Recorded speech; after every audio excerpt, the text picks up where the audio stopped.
Trafficking began with some advice that George Clooney gave me.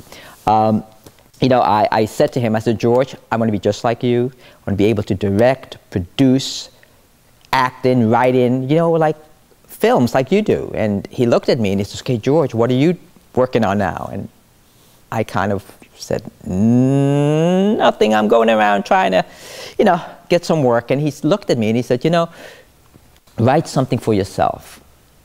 And from that, I wrote Trafficking. And from that, I ended up producing it.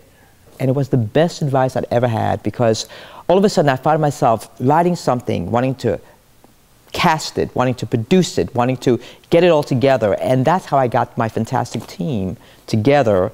And it came to what it is. And the best creative process I'd ever gone through. I've always done the acting bit, but never the writing, producing end of it.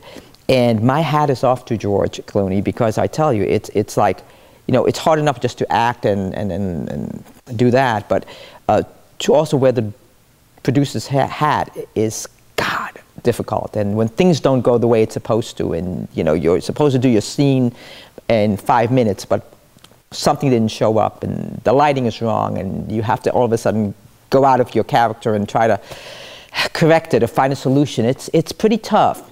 But every time that happened, I thought, oh God, you know, if George can do it, I've got to do it. And it kept on going that way. And you know what? Advice from people in the industry who are successful, if that is your vocal point, if that is because you say to yourself, my God, you know what? They all go through this.